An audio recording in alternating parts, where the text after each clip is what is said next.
childhood dreams carry more weight than you may expect. The two professions that I distinctly remember myself wanting to be were an author and a teacher. Who you are as a kid and your inner desires and wants and interests are a pretty accurate reflection of yourself. What does an author do? They articulate their thoughts, they write, they tell stories. What does a teacher do? They take their knowledge, their interest in learning, and use it to teach others, to communicate. So there's this theme of like articulating and processing thoughts and ideas that rings true in those childhood interests. And it's interesting now as a 20-year-old, like how can I relate that intrinsic fascination I had as a kid into who I am now and what I'm doing. This one is so true. Everything takes longer than you think it will. This can most definitely be applied to entrepreneurship, starting a business, doing anything novel that you haven't done before.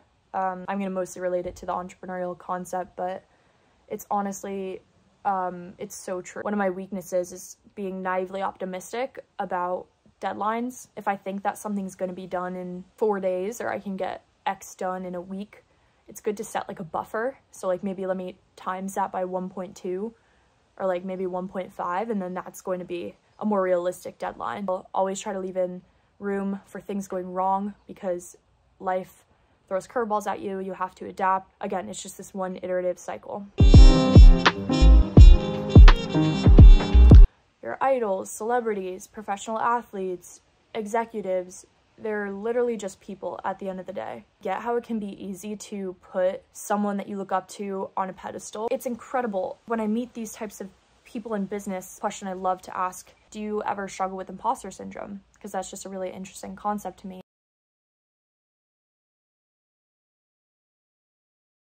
Yeah, most of them are like, especially at the beginning, I did not know what I was doing. They're just people at the end of the day. Give to get.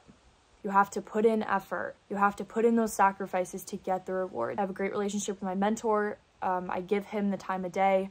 I help support the program I was involved in. Me putting in that effort and giving and genuinely wanting to help allows me to get access to resources, get his time as a mentor, get his advice. Learning meta skills should be a priority. Time management, sales, writing, going along with that articulation of thought. If you can master these meta skills, it opens up the door for this like exponential growth. If you can get good at that skill of learning and knowledge acquisition, like you're literally unstoppable.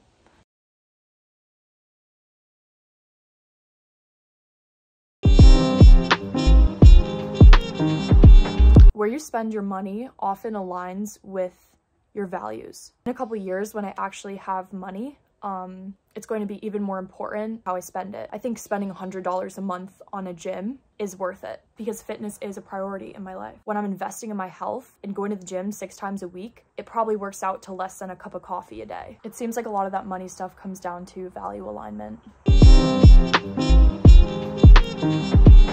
The hardest part of a morning workout is getting out of bed.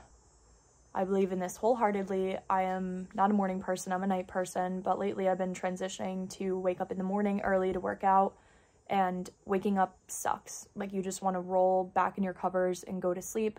You want to snooze the alarm 5 times, maybe you do, but once you get out of bed and get to the gym, I promise you that's the hardest part of the workout. There's a great strategy that Mel Robbins created. It's really simple. It's called the 5-second rule. And so when you don't want to do something, you count down from 5 to 1. So 5, 4, 3, 2, 1, and then you do the thing.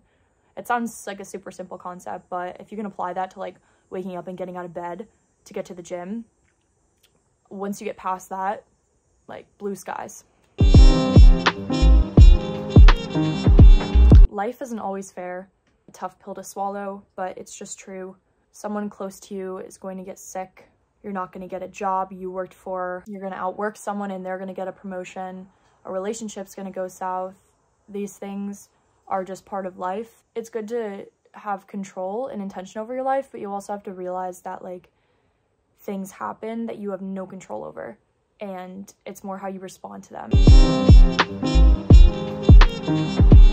How people treat you is oftentimes a reflection of themselves and their state of mind. People are always projecting. If someone's being really mean to you, it's good to approach those instances with empathy. It's really easier said than done, like taking things personally.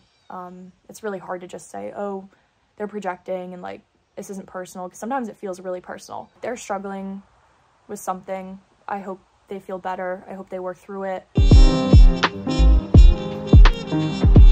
Another lesson is that like writing handwritten notes is really underrated. We're in such a digital world. We're all engulfed in tech. I'm getting really interested in technology personally. I'd like to have my career in the technology space. With all that being said, there is still definitely value in a handwritten note. My roommate and I last year would write each other little handwritten notes, and it was so cute, and they made my day.